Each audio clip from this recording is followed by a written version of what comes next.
Hello and welcome back to another video, or welcome if this is your first time. My name is Lily and I make videos about holistic health, ranging from diet, nutrition, exercise, mental health, emotional processing, and far beyond. Lots of topics get covered, so if any of that sounds interesting to you, make sure you hit that subscribe button down below and ding the little bell so you can stay up to date with my videos.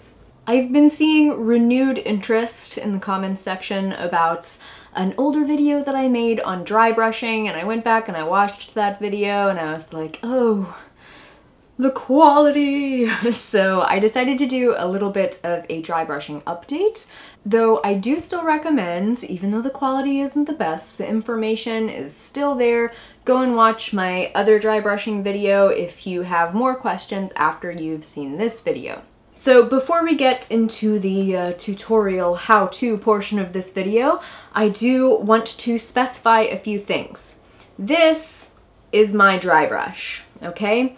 I managed to find it randomly at Ross 6 years ago. I have no idea what brand this is, but there's a very similar product which has gotten fantastic reviews on Amazon. I will leave the link for you below in the description box if you want to pick up a dry brush of your own. There are a few things that you want to look for in a dry brush. I like a nice semi-soft bristle. Now this usually comes from a synthetic bristle brush. Now not only do I choose synthetic because I'm vegan and I don't think it's that nice to, you know, kill an animal and rip out its hair and then rub it all over my body, but also because the boar bristle brushes are like 120 grit sandpaper. Like they're gonna wreck you. It doesn't feel good. So check out the link below if you want to invest in a good dry brush of your own. And the vegan brush that's listed down below also has these little nubbies, which will be featured in a video coming up very soon. I'll tell you exactly what these are good for. I also want to address, before we get to the tutorial, the most common question that I was asked on my other video. And I mean, I didn't address this in the other video because I was like, why would I need to? But the most common question that was asked was how I clean my dry brush and how often I clean it. Part of what I like about dry brushing is that it helps me to kind of cleanse and exfoliate my skin without having to use soap and without even water, so that a lot of the skin oils on my body are preserved. Now, the skin oils themselves do a great job at moisturizing your skin naturally, but those skin oils and the dead skin that is on the surface also goes a long way to feeding the beneficial bacteria that live on your skin.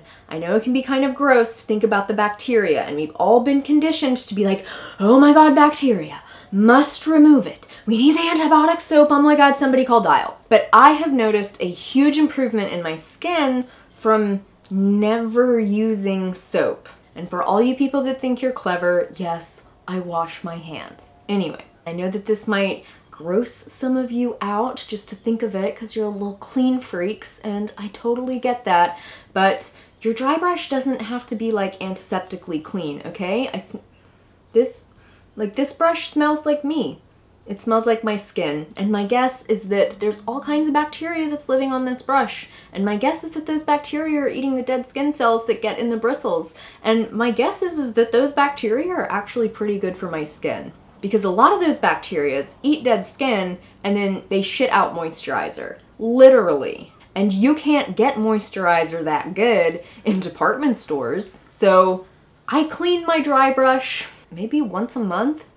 And I'm doing this daily, you guys. It hasn't caused any kind of problems or breakouts for me. Like, it doesn't smell bad, but it smells like a human has been rubbing themselves with it. All that said, with the long-winded, probably unnecessary explanation for most people, if you want to clean your dry brush, then clean it.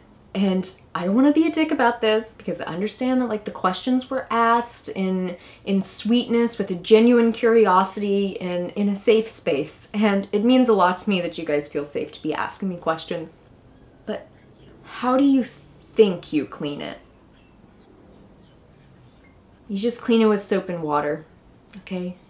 Put it under the water. I put some of my Alafia black soap on it and give it a nice scrub, and then rinse it, flick it a few times in my bathroom and just spray water everywhere, and then I'll put it out in the sun to dry. presto, clean.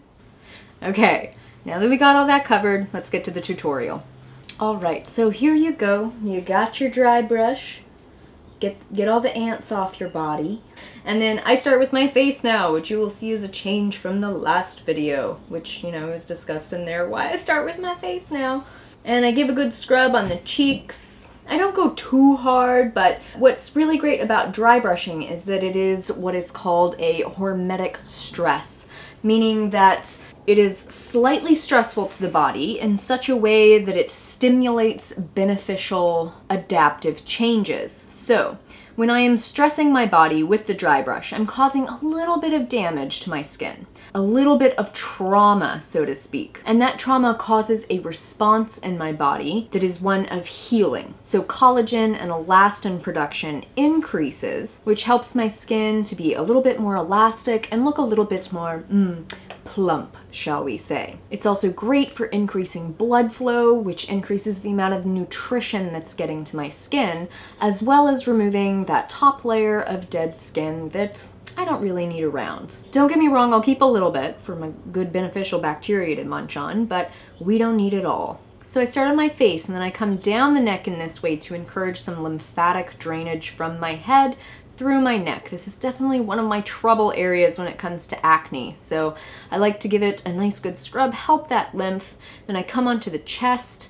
I always am very attentive with my boobies, which, as you will be able to see if you watched my other video first, the girls have shrunk a little bit this year with my continued weight loss, and it has been through practices such as dry brushing that I have been able to maintain a really fantastic level of pertness and encourage that skin elasticity. So then I go down my arms, and you'll notice that I'm going in circular or oval motions, and the general movement is towards my heart from my limbs. So that is also for lymphatic drainage. I have a lot more information about the lymphatic drainage in my previous dry brushing video, as well as this video linked right up there in the corner and in the description box to help you out with lymphatic health questions. But when we're thinking about all the rhymes and reasons for dry brushing, I don't want you guys to freak out and think that this is something that's really complicated that you can mess up, you know? Even if you did do it totally quote-unquote wrong,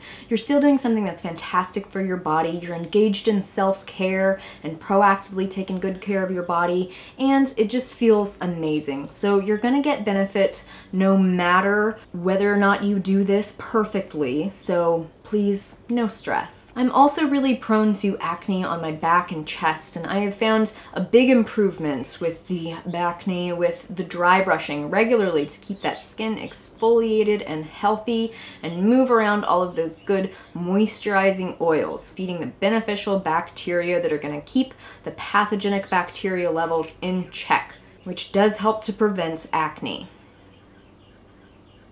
Then I come onto my tummy, and since I have, over the course of my lifetime, gained and lost the same like 20 to 40 pounds several times, my lower stomach is definitely one of my kind of trouble areas as far as keeping it firm. So I have found a big improvement from doing dry brushing regularly. And again, like, I'm not going too hard on myself. We don't want this to be a detrimental practice, but I'm just working so that it is comfortable, but I definitely notice that I'm doing it. My skin was a little bit more sensitive in the beginning when I started, and so I was just gentle with myself, but over time I've definitely developed a tolerance. So just remember, be kind with yourself. This is not one of those situations where pain equals gain. So another reason why dry brushing can be so great is that it helps to reduce cellulite because it moves that interstitial fluid that is, you know, associated with lymphatic flow. Helps to get the extra fluid out of areas, which reduces the appearance of cellulite and bloating. And again, this is a hormetic stress, so it encourages the formation of collagen and elastin. It's also really great for the underlying fascia of your skin. Remember that your fascia is your connective tissue. And that fascia gets what's called adhesions, where it can stick to itself. And in those places where it's sticking to itself is what causes the characteristic dimples associated with cellulite. So lightly working the fascia like this and doing it consistently can be really, really great for reducing the appearance of cellulite. There is some more work that you can do, and I'll be covering that in a future video if you have more questions on cellulite, so just let me know down below.